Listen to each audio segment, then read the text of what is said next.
और राजस्थान में थैलीसीमिया मरीज से पीड़ित 2 वर्षों में किए गए बोन मैरो ट्रांसप्लांट की कुल संख्या है 53, जो महात्मा गांधी अस्पताल जयपुर में हुई है।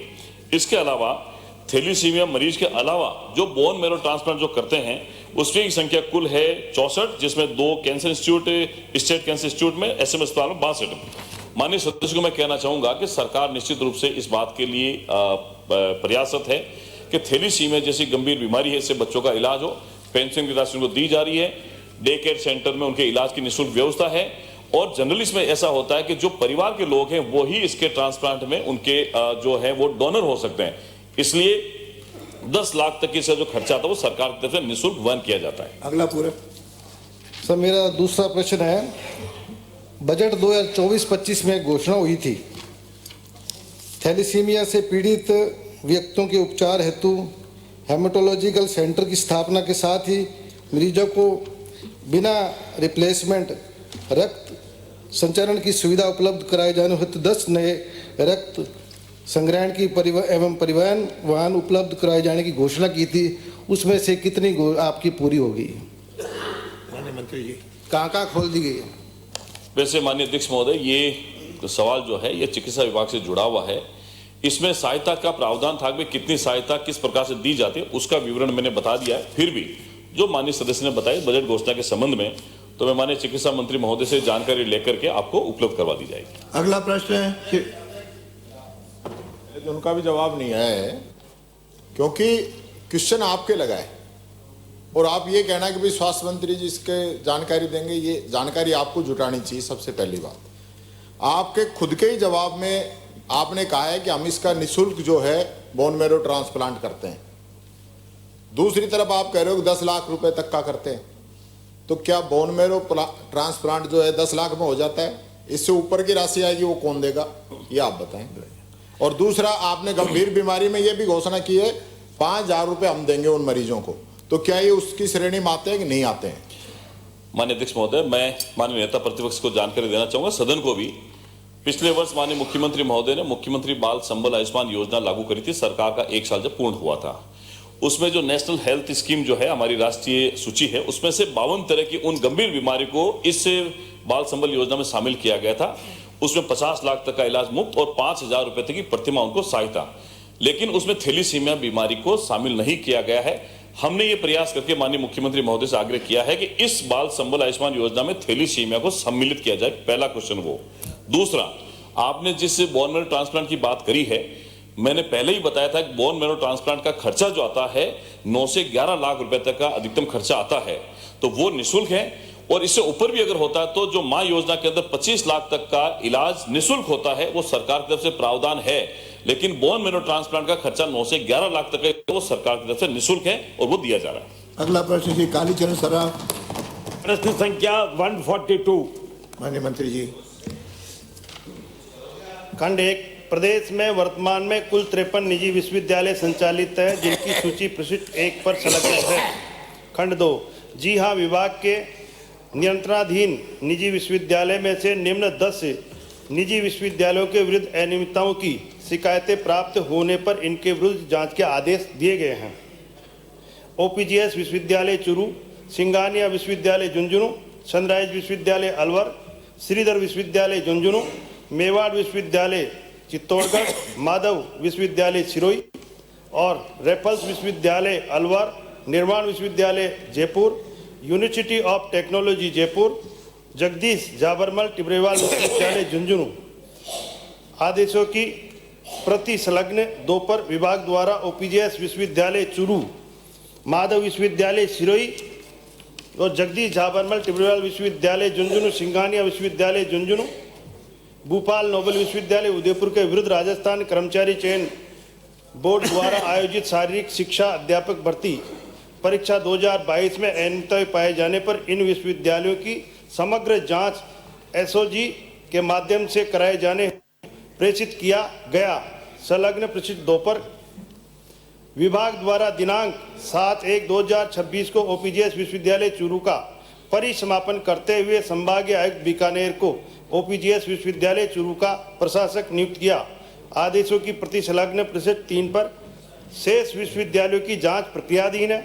पुलिस अधीक्षक एसओजी से प्राप्त सूचना अनुसार प्रदेश में स्थित एक ओपीजीएस विश्वविद्यालय रावतसर, कुजला, चुरू 2, छंदराई विश्वविद्यालय अलवर के पदाधिकारी 3, सिंगानिया विश्वविद्यालय पचेरी झुंझुनू 4, श्री जेजेटी विश्वविद्यालय चुड़ेला झुंझुनू व 5, मेवाड़ विश्वविद्यालय गंगरार चित्तौड़गढ़ के खिलाफ बैकडेट में विभिन्न कोर्सेज की अंक तालिकाएं डिग्री प्रदान करने संबंधी में शिकायतें मिली थी, जिनके ओपीजीएस विश्वविद्यालय के संचालक मालिक जोगेंद्र सिंह, पूर्व रजिस्ट्रार व पूर्व वाइस चांसलर सरिता कड़वासरा, पूर्व रजिस्ट्रार जितेंद्र यादव, अकाउंटेंट संगीता कड़वासरा व सुमित था तथा ओपीजीएस विश्वविद्यालय के दलाल सुभाष चंद्र, प्रदीप कुमार शर्मा, परमजीत बहुत डिटेल दे दिया। परमजीत सिंह, बैठिए बैठिए। परमजीत गंगा सिंह, अवनीश कंचल, अजय भाज, बाबूलाल उर्फ बाबू पटेल उर्फ बीएल पटेल व रवि त्यागी को गिरफ्तार किया जाकर जेल में भिजवाया गया। मेवाड़ विश्वविद्यालय गंगरार चित्तौड़गढ़ के तत्कालीन डीन फार्मेसी किशोर चंद्रोल कार्यालय सहायक राजेश सिंह राणावत व उप परीक्षा नियंत्रण सुशील कुमार शर्मा को गिरफ्तार कर जेल भिजवाया गया। प्रकरणों का अनुसंधान जारी है। खंड 3, विभाग द्वारा समय समय पर निजी विश्वविद्यालयों को नियंत्रण किए जाने हेतु पब्लिक नोटिस एवं आदेश जारी किए गए तथा दिनांक 28/5/2024 एवं 9/10/2024 संलग्न प्रशिक्षण 4 पर निजी विश्वविद्यालयों पर प्रभावी नियंत्रण स्थापित करने के लिए नियामक आयोग गठन नीतिगत निर्णय से संबंधित इस हेतु परीक्षण प्रक्रियाधीन है। माननीय सदस्य, माननीय अध्यक्ष महोदय, आपके माध्यम से मैं पूछना चाहता हूं, क्या ये सही है कि निजी विश्वविद्यालयों में हो रही धांधली, अनियमितताओं, फर्जी डिग्री और कई अन्य गड़बड़ियों के मामले आने के बाद सरकार ने इन विश्वविद्यालयों पर नियंत्रण के लिए सन 2024 में नियामक आयोग गठित करने का खाका तैयार करने के लिए 2 कुलपति प्रोफेसर कैलाश सोडानी और निष्ठा जसवाल के साथ 5 सदस्यीय कमेटी का गठन किया था? यदि हाँ, तो उस कमेटी ने क्या रिपोर्ट दी और सरकार ने उस पर क्या कार्रवाई की, ये बताइए पहले। माननीय अध्यक्ष महोदय, विगत सरकार द्वारा निजी उच्च शिक्षण संस्थाओं पर नियंत्रण हेतु विनियामक प्राधिकरण आयोग गठन हेतु तत्कालीन कुलपति भीमराव अंबेडकर विश्वविद्यालय विधि विश्वविद्यालय जयपुर की अध्यक्षता में एक समिति का गठन किया गया। समिति के द्वारा प्रस्तावित प्राधिकरण के विधेयक का प्रारूप तैयार कर राज्य सरकार को प्रस्तुत किया गया था। The Rajasthan private higher education institution regulatory authority bill 2023 का प्रारूप तैयार कर विधि विभाग को विधिक्षा हेतु प्रस्तुत किया गया था। प्रशासनिक स्तर पर विनियामक प्राधिकरण के गठन संबंधी विधेयक के प्रावधानों को और अधिक प्रतिरोधात्मक, सशक्त एवं प्रभावी बनाने तथा राज्य सरकार एवं विभाग को और अधिक अधिकार संपन्न बनाने तथा नवीन प्रारूप तैयार करने हेतु प्रोफेसर सोडानी समिति का गठन किया गया था। प्राप्त प्रारूप में राष्ट्रीय शिक्षा नीति 2020 के आवश्यक प्रावधानों एवं निर्देशों को भी प्रस्तावित बिल में सम्मिलित किए जाने हेतु सार्थक प्रयास किए जा रहे हैं। विभाग स्तर पर निजी विश्वविद्यालयों की स्थापना संबंधी गाइडलाइंस को भी संशोधन किए जाने की प्रक्रिया जारी है। उक्तानुसार प्रस्ताव बिल प्रारूप तैयार कर शीघ्र तैयार करके अभी हम विधि विभाग को प्रशिक्षण उपरांत बिल को पेश किया जाएगा। दूसरा मेरा पूरक प्रश्न है, क्या ये भी सही है कि देश के कई प्रदेशों, हिमाचल प्रदेश, मध्य प्रदेश, महाराष्ट्र, आंध्र प्रदेश, मणिपुर, गोवा, अरुणाचल प्रदेश आदि प्रदेशों में निजी विश्वविद्यालयों को नियंत्रित करने के लिए नियामक आयोग बने हुए हैं? क्या सरकार राजस्थान में भी इन प्रदेशों की तर्ज पर आयोग गठित करने का विचार रखती है? मंत्री महोदय ने अपने जवाब में कहा कि नियामक आयोग गठन नीतिगत निर्णय से संबंधित है, इस हेतु परीक्षण प्रक्रियाधीन है। 2 साल से परीक्षण प्रक्रियाधीन है और कितने साल लगेंगे, कब तक निर्णय किया जाएगा, तारीख बताएं। आपको बताया कि प्रारूप तैयार है और जल्दी ही इसको भिजवा दिया जाएगा, लेकिन ये नीतिगत निर्णय है, निश्चित रूप विधि विभाग में भेजने के बाद में कैबिनेट में जाएगा। 2 साल हो गए आपको। निश्चित रूप से जल्दी कर देंगे। हमने इसमें कई प्रावधानों में जल्दी करा देंगे। श्री सुभाष मील, प्रश्न संख्या है आपने खंड 1 में जो जवाब दिया है सिंगानिया कार्रवाई पे यूनिवर्सिटी पे कार्रवाई करने का, मैं पूछना चाहता हूं इस पे कितनी बार कार्रवाई हुई है? देखिए अध्यक्ष महोदय, मैं आपको बताऊं, हमने 2015 में हमारी जब वसुंधरा सरकार थी, जब हमने जोधपुर राष्ट्रीय विश्वविद्यालय जोधपुर को फर्जी डिग्रियों के मामले में उसको भी हमने परिसमापन किया था। और आपने इन 5 साल में अगर एक भी यूनिवर्सिटी की जांच करवाई हो तो बताइए। हमने ये 10 यूनिवर्सिटियों की जांच कराई है, 10 यूनिवर्सिटी, जिसमें हमने OPGS को भी परिसमापन कर दिया गया है। ऐसा नहीं है आप कुछ करते नहीं हो, हमने किया है, हमने करके दिखाया 10 यूनिवर्सिटियों का, और जारी करेंगे। अगला प्रश्न सुभाष बील। प्रश्न संख्या 143 हो गया, आपके 2 हो गए। श्री सुभाष में माननीय मंत्री जी, प्रश्न संख्या जी, अरे माननीय सदस्य अंकित नहीं।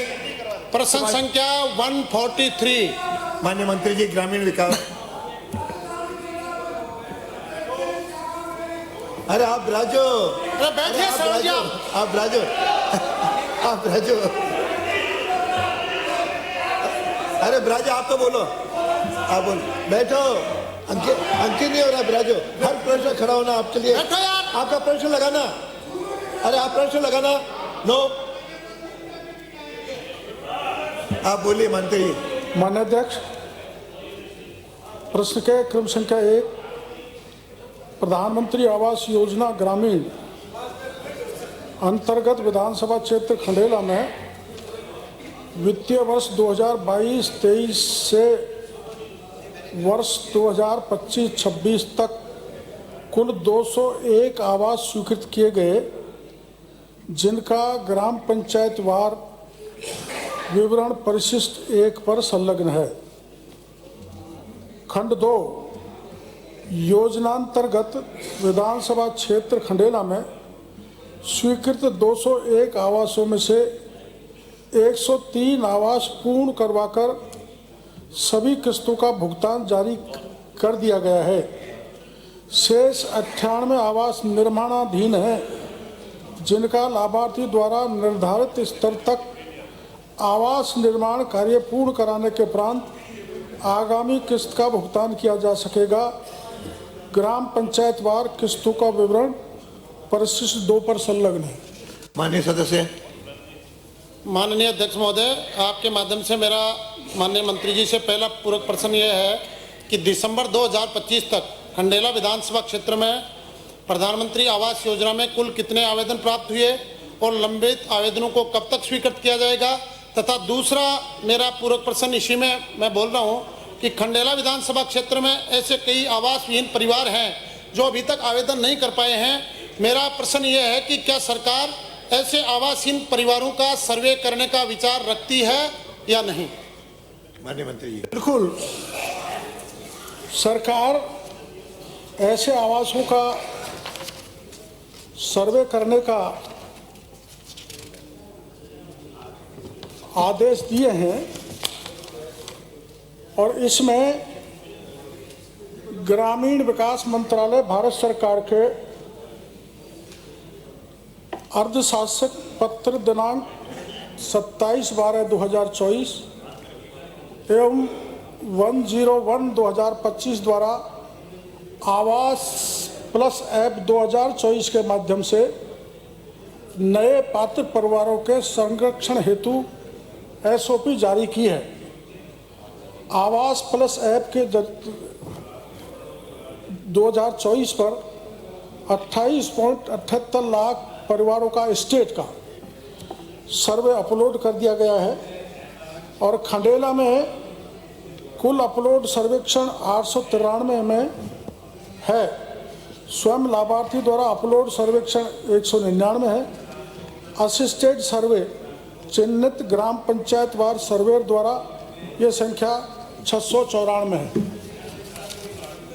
धन्यवाद अध्यक्ष महोदय। प्रश्नकाल। अगला प्रश्न श्री रामकेश। उत्तर आ नहीं पाया। 144 उत्तर आ गया, पूछ ले। अध्यक्ष महोदय, मेरे को उत्तर मिल गया है। मैं आपके माध्यम से केवल मंत्री महोदय से एक बस